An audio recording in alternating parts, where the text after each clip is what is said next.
오늘 연휴였는데 어떻게 오늘 휴일이었는데 잘 보내셨어요? 예, 아유 그냥 오늘 날씨가 너무 좋았죠. 예, 저도 애들 데리고 잠깐 우이천에 갔는데 아이들이 우이천에 막 발을 담그더라고요. 근데 저도 사실 담그고 싶었는데 예, 언제 어디서 성도님들이 나타날지를 모르거든요. 그래서 잠깐 좀 진정을 했습니다. 오늘 이렇게 휴일 가운데 하나님의 말씀으로 마무리하는 정말 완벽한 하루가 되기를 주님의 이름으로 축복합니다. 오늘 본문 말씀은 이렇게 시작을 해요. 13절이죠. 거기서 밤을 지내고, 거기서 그 밤에는 도대체 무슨 일이 있었던 걸까요?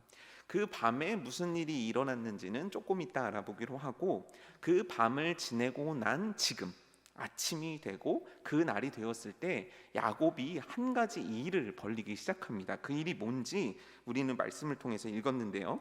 그게 뭐냐면 야곱이 그 소유 중에서 에서에게 줄 예물을 택했다. 에서에게 줄 선물을 택했다라는 거예요. 굉장히 많은 가축들을 준비합니다. 암염소 200마리, 수염소 20마리, 암양 200마리, 순양 20마리, 젖짜는 낙타 30마리와 새끼들, 암소 40마리, 황소 10마리, 암낙 20마리, 순낙 20마리. 그래서 총 대략 550마리 정도의 가축을 준비하는 거예요. 그러니까 550마리의 가축을 여러분들 진짜 직접 여러분 눈으로 보신 적 있으십니까? 진짜 나는 550마리가 막 어딘가 뛰어가는 걸 봤다. 이거 보신 적 있으십니까? 무슨 서부 영화라든지 막 인디언이 오 하는 그런 영화에서나 볼 법한 굉장히 큰 장면 아닙니까? 근데 이 550마리를 왜 준비했냐면 야곱이 에서를 위한 선물로 준비했다는 거예요. 사실 이 장면이 너무 이해가 돼요. 왜냐면 야곱이 너무 잘못했잖아요. 인간적으로 형한테 그러면 안 되잖아요. 물론 그 안에는 하나님의 섭리가 있고 하나님의 뜻이 있고 야곱의 간절함도 있었고 에서가 하나님이 주신 장자권을 소홀히 여김 뭐 이런 등등등의 이유는 있지만 그냥 다 그런 거 제해놓고 형과 동생 사이에서 있을 수 없는 일이 어쨌건 일어났으니까 돈을 많이 벌고 재산을 좀 많이 축적한 야곱 입장에서는 당연히 형에게 이 정도 선물은 당연히 해야 될 거예요. 그런데 여러분 이 선물이 그냥 미안함이나 내가 형한테 그동안 너무 미안했어. 그래 20년 만에 만난 형 그래 형 내가 이거 형 진짜 정말 내 사과의 의미야. 뭔가 이런 의미로 주는 것인지 아니면 혹시 다른 의미가 있는 것은 아닌지 우리는 오늘 말씀을 통해 좀 보려고 하는데요. 16절을 우리 함께 볼까요? 16절 말씀입니다. 함께 읽을까요? 시작.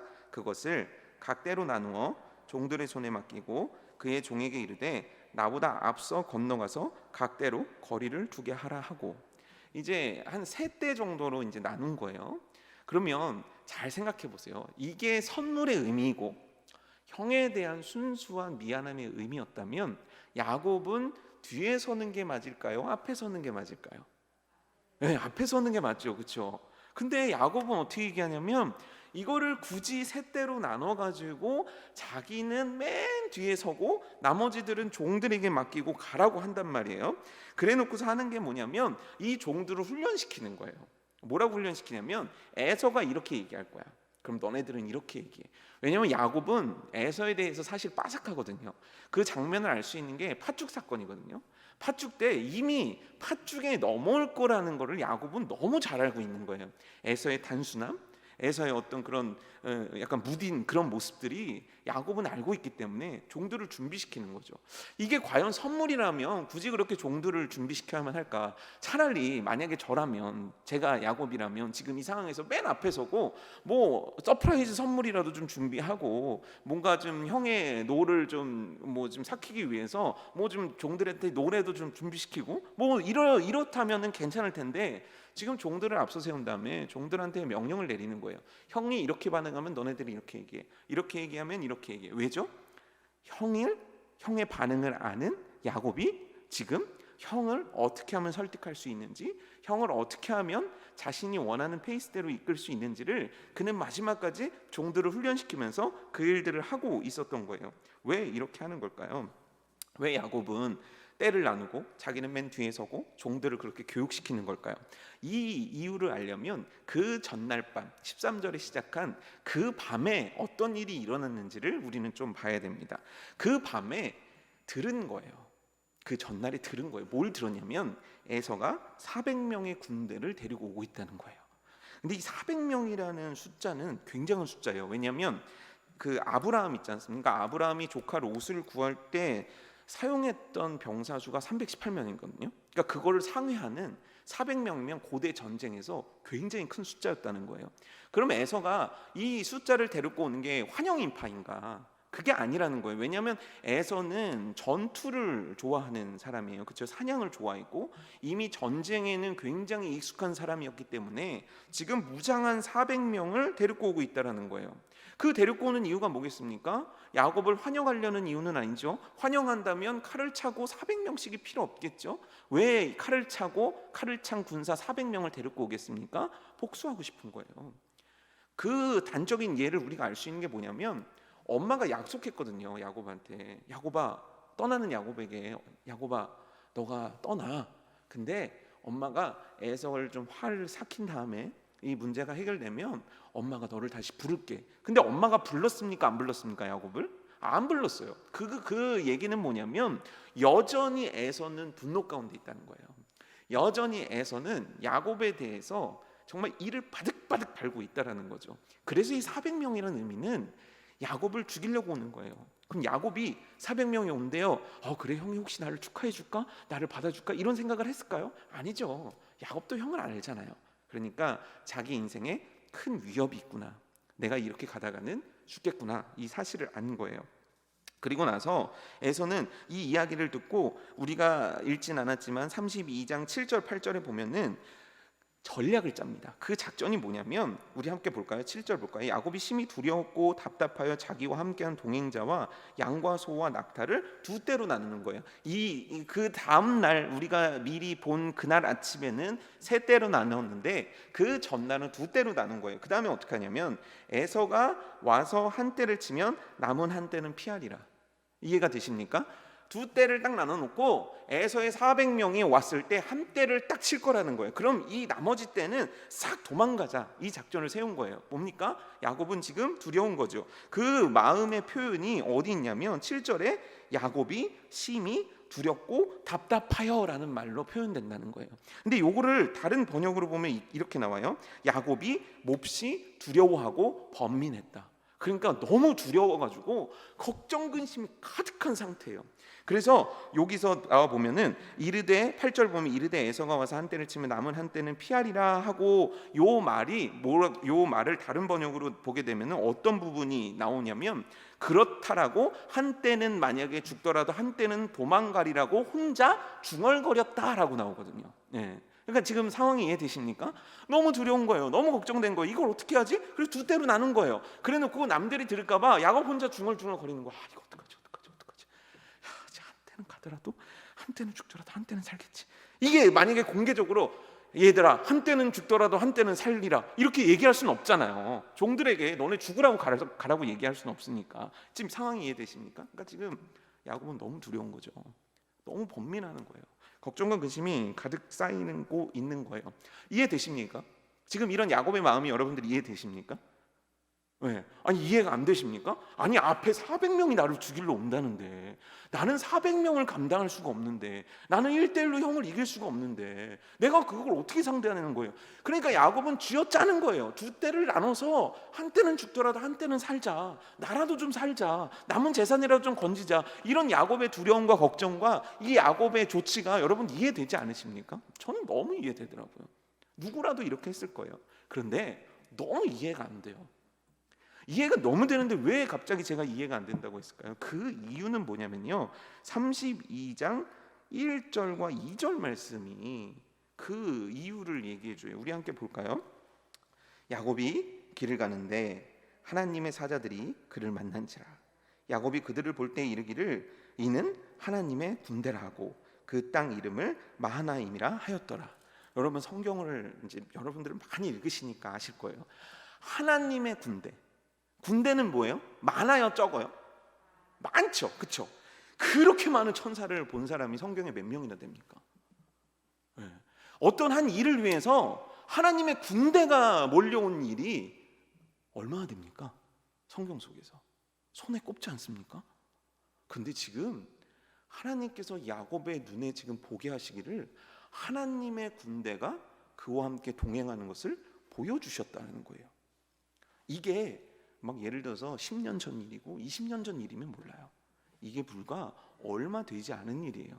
그가 라반과의 문제를 해결하고 나서 드디어 이제 만날 에서를 향해서 가고 있을 때, 그 고향 땅으로 가고 있을 때 하나님께서 그의 눈에 보게 하신 장면이 뭐냐면, 하나님의 군대가, 하나님의 천사들이 어마어마한 숫자가 야곱과 동행하는 것을 하나님께서 보게 하셨다는 거예요.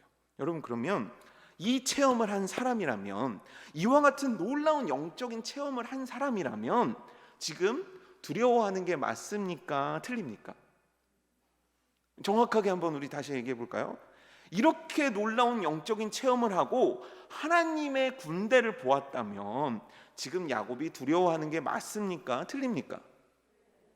여러분들 같으면 두려워하셨겠어요? 담대하셨겠어요? 두려웠겠습니까? 담대하겠습니까? 여러분들이 어떤 걱정과 근심이 있단 말이야. 이 문제 어떡하지? 근데 하나님께서 여러분들에게 기도 가운데, 환상 가운데 여러분들에게 말씀하시기를 정말 마하나임과 같은 군대를 보여주셨단 말이에요. 그러면 그 다음날 여러분들의 마음이 어떻겠어요? 담대하죠. 자신 있죠. 하나님이 나와 함께 하시는구나.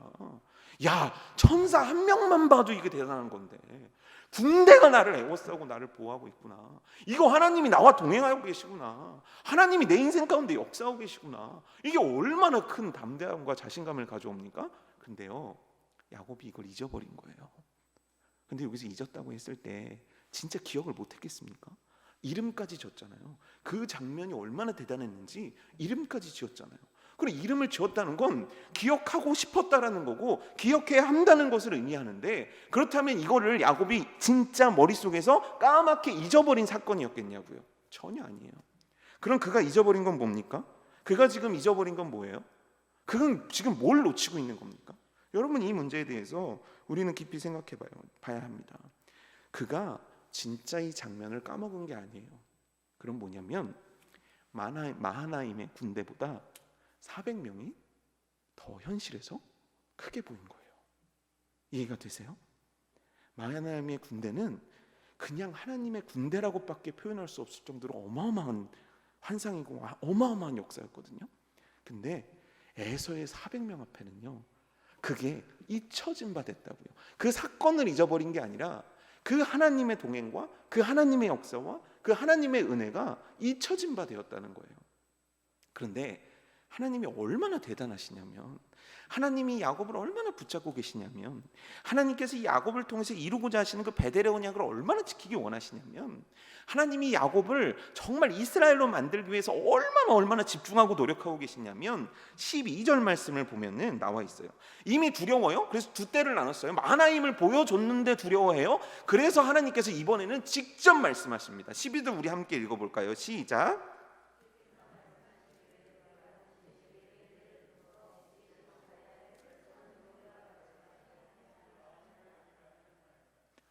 환상만 본 게 아니에요. 마하나임 군대만 본 게 아니에요. 직접 하나님이 이번엔 또 한 번 말씀해 주셨어요. 그 밤에 있던 일이 바로 이 사건이에요. 하나님의 군대를 보여주셨어요. 근데 또 두려워해요. 그러자 이번에 하나님이 직접 말씀하셨어요. 이 말씀의 내용이 뭡니까? 베델에서 약속한 그 약속을 내가 너한테 반드시 이루겠다. 그럼 이 얘기가 뭡니까? 이 문제를 해결하시겠다는 거예요? 이 문제 속에 너를 죽게 하시겠다는 거예요? 해결하시겠다는 거죠. 역사하시겠다는 거죠. 은혜 베푸시겠다는 거죠. 네 상황을 역전시켜버리겠다는 거죠. 여러분 잘 생각해 보세요. 좀 전에, 얼마 전에 무슨 일이 일이 있었죠? 라반에게서 어떻게 하나님이 구해내셨습니까? 마하나임 군대는 무슨 의미입니까? 그리고 하나님이 이 말씀은 무슨 의미입니까? 이 베델에서의 언약을 하나님이 지금 어떻게 지키시고 계시냐는 거죠. 그러면 지금 야곱은 담대함과 믿음의 확고함 속에서 현실의 문제 앞에 주저앉고 두려워하는 것이 아니라, 하나님, 주님 한 분이면 만족합니다. 주님 한 분이면 충분합니다. 이 믿음으로 그는 담대하게 걸어가야 돼요. 그런데 야곱은 그 다음날 아침에 세 때를 나누는 거예요. 그리고 그는 18절 함께 볼까요? 18절 말씀.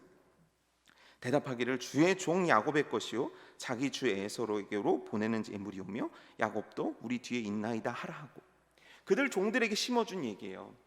여러분 놀랍게도요, 야곱이라는 사람이 참 어찌 보면은 인간적으로는 참 단점이 많은 사람으로 보여지지만, 이 야곱이라는 사람이요, 최소한 정말 위대하고 대단한 면이 있는데 뭐냐면 하나님이 주신 것에 대해서 하나님의 것이라는 고백을 해요.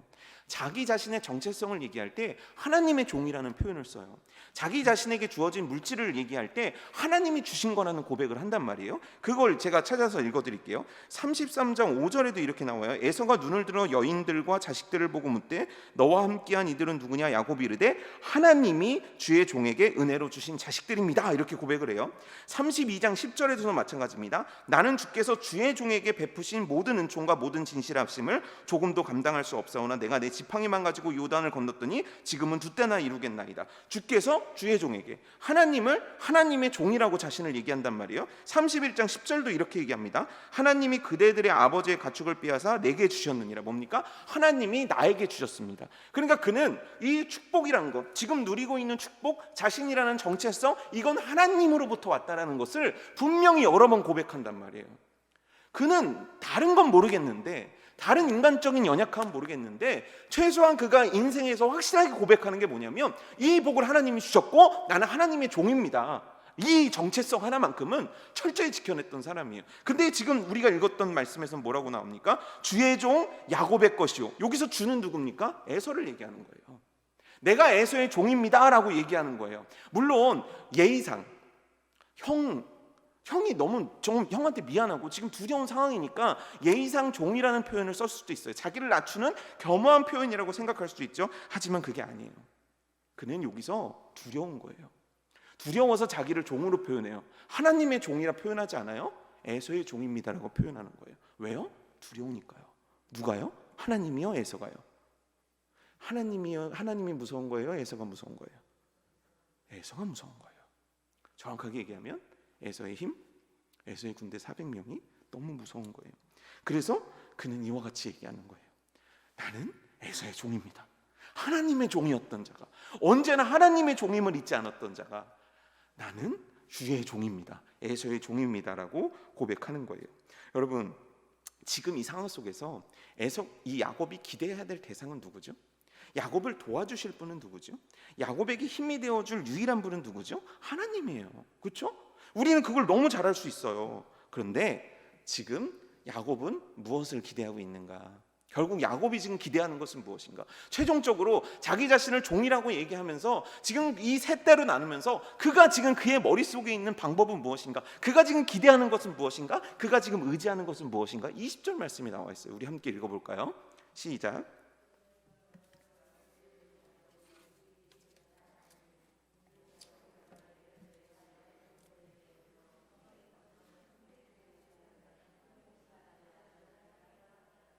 이 문제를 누가 해결하는 거예요?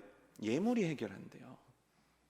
이 예물이 형의 마음을 누그러지게 할 거고, 이 예물이 그리고 내가 취한 전략들이 이 문제를 해결할 수 있다라고 그는 하나님을 기대하는 것이 아니라 자신의 책략과 자신의 물질을 지금 기대하고 있는 거예요. 근데 도대체 왜 이런 걸까요? 그는 중요한 두 가지를 지금 놓치고 있는 거예요. 첫 번째는 뭐냐면 그의 인생의 주어를 지금 잊고 있는 거예요. 그의 인생의 주어는 뭡니까? 하나님이라는 말이에요. 하나님이 나와 함께 하셨습니다. 하나님이 당신 아버지의 가축을 빼앗아 내게 주셨습니다. 하나님이 꿈에 말씀하셨습니다. 하나님이 돌아가게 하셨습니다. 하나님이 하셨습니다. 이게 야곱의 인생의 고백이에요. 성경을 보세요. 오늘 읽었던 말씀 전에 야곱은 수도 없이 자신의 신앙을 고백할 때 주어를 그 누구의 이름도 쓰지 않아요. 하나님이 하셨습니다요. 하나님이 베델에서 말씀하셨고, 하나님이 약속하셨고, 하나님이 역사하셨고, 하나님이 12아들 주셨고, 하나님이 은혜 베풀어 주신 거예요. 그의 아내가 왜 나를 아들을 못 낳게 합니까? 그랬을 때 야곱은 단호하게 얘기해요. 하나님이 안 주시는데 지금 무슨 말을 하냐? 그의 신앙과 그의 믿음의 중심에서 주어는 뭐냐면 하나님이었어요. 하나님이 움직이시기 전에 그는 움직인 적이 없어요. 삼촌이 10번이나 막 삭슬 배신하고 그의 인생을 정말 고통스럽게 했을 때도 그는 삼촌을 대적했다. 성경에 그런 기록 나와 있지 않아요. 근데 하나님이 말씀하셨을 때 움직이는 자, 하나님이 말씀하셨을 때 행하는 자, 하나님이 주어가 되는 자, 그가 야곱이었어요. 근데 지금은 하나님이 아니에요. 예물이 바꾼다는 거예요. 내 작전이 에서의 마음을 녹일 수 있다는 거예요. 그는 지금 하나님이라는 인생의 주어를 놓치고 있는 거예요. 두 번째는 뭐냐면 앞서 일하시는 하나님을 놓치고 있는 거예요. 여러분 곰곰이 야곱의 인생을 한번 쫙 살펴보세요. 우리가 워낙 긴 시간 동안 야곱에 대해서 다루고 있으니까 아마 이렇게 계속 수요 예배를 잘 따라오신 분들은 아마 제 이야기가 이해가 될 거예요. 뭐냐면 한 번도 야곱이 먼저 간 적이 없어요. 야곱이 그 삼촌네 집을 갈 때도요, 하나님께서 꿈에 먼저 만나 주셔서 먼저 그 약기를 축복하셨어요. 그렇죠? 하나님이요 먼저 12지파를 준비해 놓으셨고요, 하나님이 먼저 그 예물을, 그에게 부를 가져다 주시기 위해서 야곱에게 먼저 말씀하셨어요. 항상 하나님이 먼저 움직이셨어요. 야곱은 따라가는 순서였었어요. 라반을 만날 때도, 라반이 추격할 때도 마찬가지예요. 하나님이 어떻게 하셨습니까? 그 밤 꿈에, 라반의 꿈에 가서 말씀하셨어요. 그러니까 뭐냐면 야곱의 인생 가운데서는 하나님이 놀라운 규칙 하나를 가지고 움직이시는데, 그건 뭐냐면 야곱보다 앞서 일하시는 거예요. 항상 야곱보다 먼저 일하시는 거예요. 마나임의 군대가 뭡니까? 내가 너와 함께하면 내가 일하겠다, 내가 해결하겠다, 내가 역사하겠다는 증거 아닙니까? 그 말씀은 뭡니까? 내가 너에게 했던 그 약속 지키겠다, 내가 한다, 내가 일할 거야, 내가 역사할 거야. 하나님이 먼저 하신 인생이었다는 거예요. 근데 지금 우리가 읽은 본문에서는 누가 먼저 움직입니까? 야곱이 먼저 움직여요. 그 말씀을 듣고도, 그 기적을 보고도 그는 먼저 움직여요. 왜죠? 왜 그렇죠? 분명히 그의 인생의 간증 속에는요, 제가 이야기했을 때, 제가 만약에 야곱이 이 앞에 있다면, 야곱 당신의 인생은 하나님이 주 아닙니까? 맞습니다. 당신 인생에 앞서서 항상 하나님이 일하시지 않으셨습니까? 맞습니다라고 당연히 동의할 수밖에 없을 거예요. 근데 왜 지금 야곱은 이 두 가지를 잃어버렸을까요? 간단해요. 그가 현실에서 놓치고 있는 거예요. 그가 에서의 소문을 듣기까지는, 에서가 400명을 데리고 오는 소문을 듣기 전까지는 그의 믿음이 충만했죠. 마나임이라 하나님의 군대가 나와 함께 하시는. 근데 현실이에요. 이제 조금 있으면 만나게 될 400명의 군대 앞에서 그는 그의 믿음의 능력을 다 잃어버리고 만 거예요. 도대체 왜 그러는 걸까요? 왜 이렇게 야곱은 무능해져 버린 걸까요? 우리가 봤을 때 그래도 하나님 말씀대로 순종하면서 정말 살아왔고, 지금까지 걸음을 옮겨왔고, 하나님의 누구보다 큰 기적으로 지금까지 왔는데, 어찌 야곱은 다 잊어버리고, 다 잃어버리고, 다 놓쳐버리고, 그의 전능하신 하나님의 일하심과 그의 주어 되신 하나님을 잃어버리고 잊어버리고, 이와 같이 정말 자신의 지혜와 자신의 방법을 의지하는 초라한 두려움 속에 사로잡힌 자가 되었냐는 거예요. 출애굽한 이스라엘 백성들에게 하나님께서 드디어 때가 돼서 선물을 주십니다. 그 선물은 뭡니까? 젖과 꿀이 흐르는 가나안 땅. 하나님께서 이들을 그곳으로 인도하시기로 결정하시는 거예요.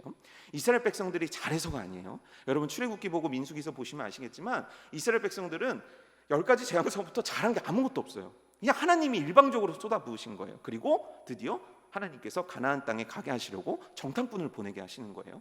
그래서 각 지파의 대표인 12명의 정탐꾼을 보내시면서 하나님이 하시는 이 명령이 아주 재밌습니다. 뭐냐면 하나님께서 어느 쪽으로 어떻게 가라는 아주 상세한 방법들을 알려주시고, 가서 무엇해야 되는지를 알려주시는 거예요. 잘 보고 와, 여기에서 과일도 갖고 와, 그들의 성이 어떤지, 그들의 군대가 어떤지, 이런 것들을 잘 살펴봐. 그래 놓고서 하나님이 하시는 말씀이 뭐냐면, 내가 이렇게 보여보게 하시는 이유가 뭐냐, 이 땅이 정말 내가 이야기한 대로 좋은 땅인지 나쁜 땅인지 너희들에게 알려주고 싶어서 나는 너희를 보내는 거야 말씀하시거든요.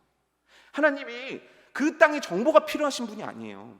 놀랍게도요, 여러분, 출애굽을 했다면 광야에서 가나안 땅을 들어가기 전에 이들이 가장 집중해야 될 건 전략이에요. 작전 짜는 거예요. 군사훈련하는 거예요. 공성전 무기를 만들고요, 막 이렇게 해야 돼요. 근데요, 여러분, 성경 어디를 보세요? 이들이 군사훈련했다는 기록이 아무것도 없어요.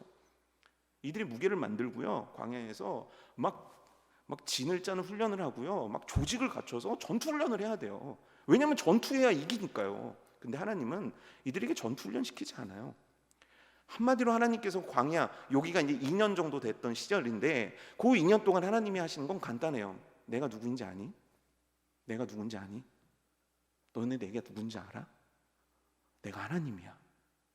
내가 어떤 일을 행한지 볼래? 내가 애굽을 어떻게 무너뜨리는지 볼래? 내가 바다를 어떻게 가르는지 볼래? 물이 없다고? 내가 여기서 물을 어떻게 내는지 볼래? 먹을 게 없다고? 내가 여기서 너네한테 어떻게 먹을 것을 주는지 볼래? 나야. 내가 누군데? 하나님이요. 그래, 나를 믿어라. 나를 사랑해라. 나에게 순종해라. 이거예요. 하나님이 하신 건 딱 이거예요. 그런 하나님께서 정보가 필요해서 정탐꾼을 보낸 게 아니에요. 그러니까 이들이 해야 될 건, 12정탐꾼이 해야 되는 건 뭐냐면 그 땅을 보고 오는 거예요. 우와, 하나님 진짜 하나님의 말씀대로군요. 역시 하나님이시군요. 그렇다면 하나님과 함께하면 이 모든 것들을 가질 수밖에 없겠군요. 하나님께는 불가능이 없군요. 자, 우리 갑시다. 이런 분위기가 만들어졌어야 되는 거죠. 근데 실상 어떻게 되죠? 여러분, 성경 그 부분을 잘 보면요, 어떻게 되냐면 이들이 과실을 갖고 와요. 뭐 우리가 잘 아는 두 사람이 맨 포도 넝쿨도 보고요, 거기서 난 열매 무화과도 봐요. 근데 이 전에 어떤 사건이 있었냐면, 정탐하기 전에 이 백성들이 하나님을 원망하는 사건이 있는데, 그 원망의 주제가 뭐냐면 우리 애굽에서 먹던 음식을 못 먹는다는 거예요. 그때 이제 얘기하는 음식들이 참 구질구질합니다. 뭐 야채도 있고요, 뭐 생선도 있고 막 그래요. 근데 그들이요, 싱싱한 과일을 봤을 때 어떻겠어요? 광야 생활 2년 동안에 실제 그들이 과일을 경험한 적이 몇 번이나 있겠습니까? 물론 오아시스 같은 데서 과일을 경험할 수도 있는데 그렇게 기름지고 그렇게 좋은 과일을 그들이 언제 경험해 봤겠냐고요. 근데 그걸 딱 갖고 오는 거예요. 그러니까 여러분, 그 과일을 보자마자 여러분들 같으면 어떤 반응을 보이셨겠습니까? 세상에. 그리고 중요한 건 뭐냐면요, 과일이 상했습니까? 과일이 햇볕에 쪼그라들었나요? 아니요, 싱싱해요. 여전히 커요. 그럼 그 의미가 뭡니까? 멀다는 거예요? 가깝다는 거예요? 먼 길이에요? 가까운 길이에요? 그래요.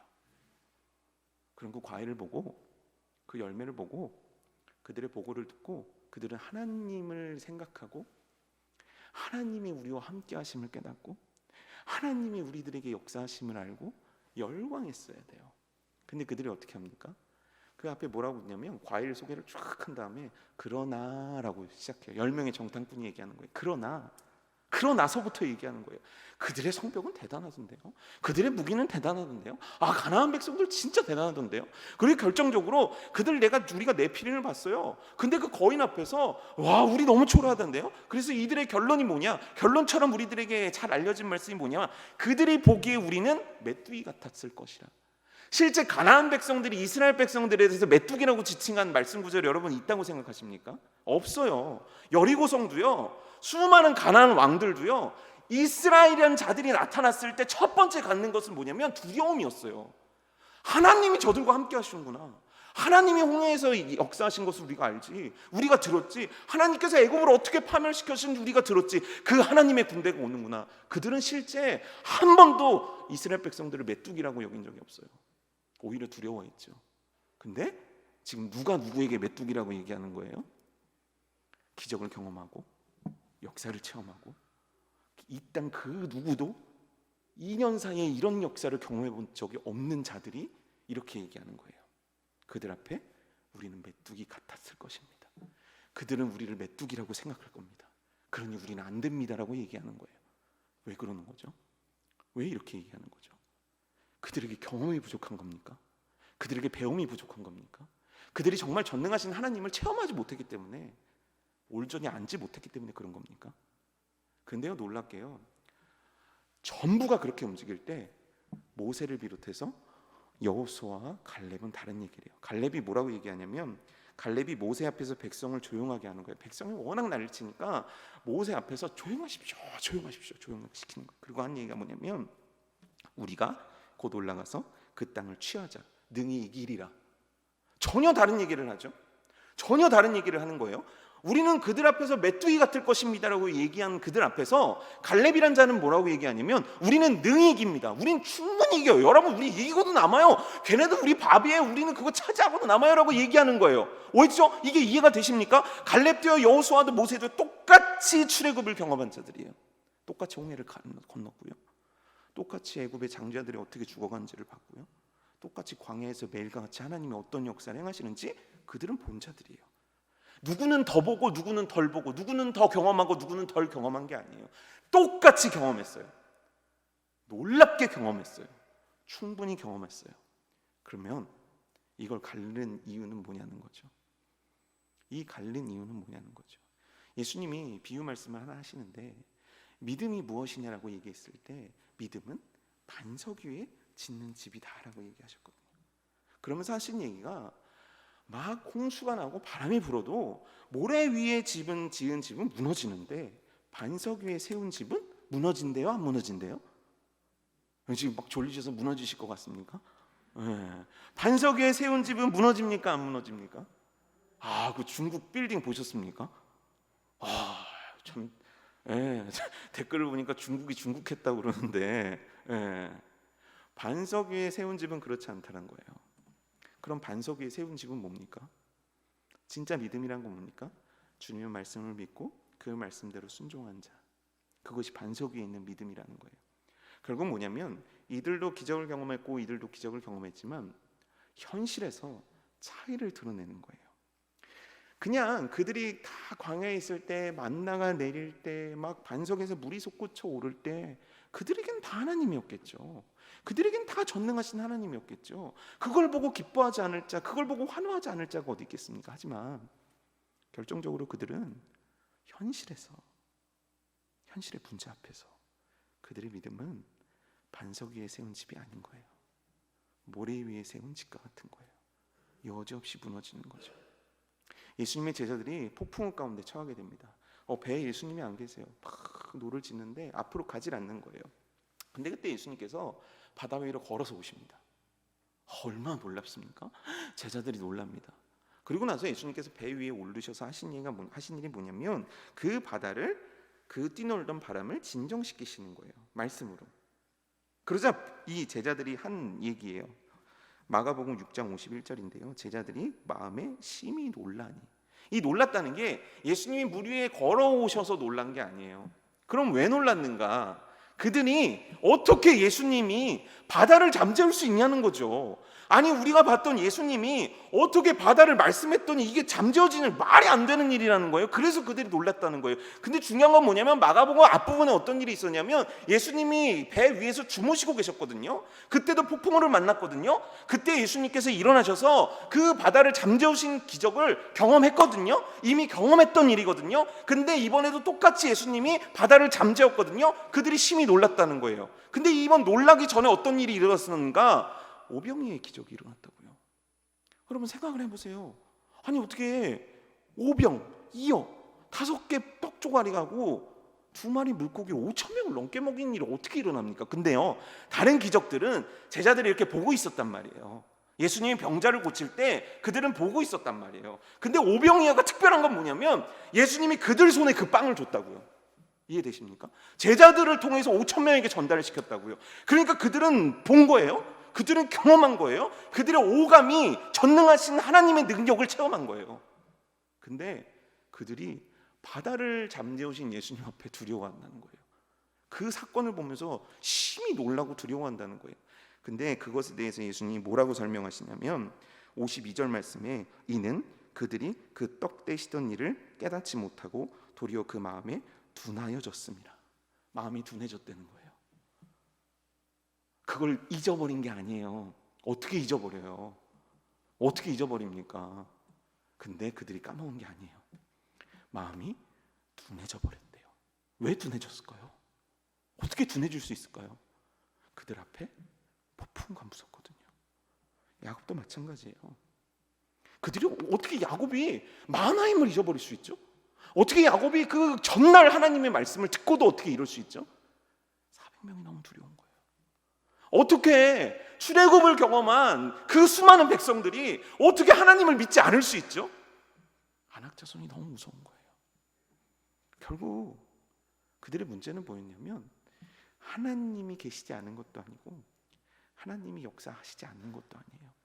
그들의 문제는 그 순간에 하나님을 믿어드리지 못하는 거예요.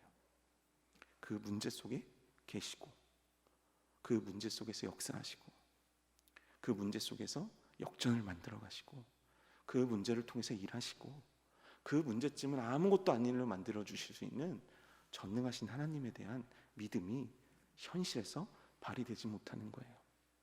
제가 청년들하고 이제 우리 중학교에서 벌써 이제 5년째 이렇게 청년들하고 있으면서 참 안타까운 게 이거예요.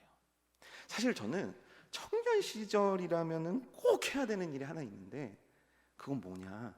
하나님을 경험하는 거거든요. 전능하신 하나님을 경험하는 거, 이거 청년 시절만큼 좋을 때가 없거든요. 그럼 어디서 경험하겠냐는 거예요. 교회요? 기도 가운데요? 말씀 나눔 가운데서요? 아니요, 그것도 가치 있고 너무 소중하죠. 하지만 우리들의 삶의 현실 속에서 일하시는 하나님을 만나는 것만큼 우리들 인생에 정말 절실한 것이 또 어디 있겠습니까? 그런데요, 막 집회 같은 것도 하고 특세도 하고 성경 공부도 하고, 그럼 청년들은 이제 여러분들하고는 조금 이제 차이가 조금 있는 게 뭐냐면 반응이 좀 빠릅니다. 예. 여러분들 한 1초 있다 웃으시고 이제 집에 가시면 이제 그렇구나 이렇게 하실 분도 계실 텐데, 청년들은 조금 빨라요. 그러니까 사실 저도 그런 모습을 보면서 기대하게 됩니다. 야, 진짜 이번엔 뭔가 일어나겠다. 진짜 이번엔 뭔가 진짜 뒤집어지겠다. 야, 진짜 저 청년 인생 속에서 정말 기적이 일어나겠다. 막 이런 기대가 막 생겨요. 근데 그런 청년들 찾아보기가 쉽지가 않아요. 왜죠? 그들이 믿음이 없어서가 아니에요. 기도할 때 믿음은 충만해요. 예배드릴 때 믿음은 충만해요. 아니, 그렇게 보여요. 근데 중요한 건 현실 속에서 믿음의 능력이 발휘되지 않아요. 문제가 너무 커 보여요. 그래서 문제 앞에서 간구하지 못하고, 문제 앞에서 매달리지 못하고, 문제 앞에서 하나님을 찾지 못하는 거예요. 결국 야곱이 지금 해야 될 건 뭡니까? 그 문제 앞에서 하나님을 바라보는 거예요. 사실 너무 단순한 일이에요. 이 때를 세 때로 나누어 가지고 이 종들을 교육시키는 것보다 지금 야곱은 온전히 하나님을 의지하고 하나님만 바라보고 하나님께서 역사하실 것을 믿고 정말 죽으면 죽으리다 가는 게 훨씬 더 쉬운 방법이에요. 근데 그는 지금 의지해야 될 하나님을 의지하지 못하고, 마하나임의 하나님을 의지하지 못하고, 지금까지 역사하신 하나님을 의지하지 못하고, 베델에서의 하나님을 의지하지 못하고 또 흔들리는 거예요. 또 주저하는 거예요. 또 자신의 방법을 붙잡는 거죠. 근데 여러분, 이 야곱의 모습이 우리와 너무 닮아 있지 않습니까? 여러분들의 믿음은 현실 가운데 그 능력을 발휘하고 계십니까? 여러분들은 현실의 문제 가운데 전능하신 하나님을 믿어드리고 있습니까? 여러분들은 현실의 여러분들의 관계와 물질과 다양한 문제 가운데서도 하나님이라는 가능성에 여러분들의 인생 모든 것들을 투자하고 걸고 계십니까? 아니면 두려워하고 계십니까? 내 방법들과 내 뜻을 구하는 일을 먼저 하고 계시지 않습니까? 여러분, 오늘 우리 말씀을 통해서 배워야 돼요. 마하나임의 하나님이 나와 함께 하시는구나. 그렇다면 오늘 내가 무엇을 택해야 될까? 전능하신 하나님께서 나와 함께 하시는구나. 그럼 내가 오늘 어떻게 살아가야 될까? 오늘 야곱을 통해서 이것들을 깨닫고 굳어지는 마음이 아니라 하나님께서 허락하신 담대함을 취할 수 있는, 오늘도 하나님은 일하셔, 오늘도 이 역사를 행하셔, 오늘도 내 인생 가운데 기적을 행하시는 분이야, 오늘도 이 문제 가운데 하나님은 함께 계셔, 가장 선한 길로 그 섭리하시는 놀라운 은혜로 하나님이 풀어가셔, 하나님이 역사하셔, 내가 기대하고 붙잡을 분은 다른 어떤 것이 아니야, 하나님이야. 믿음으로 고백하면서 담대히 바라보면서 간구할 수 있는 것이 저와 여러분 되기를 주님의 이름으로 축복합니다.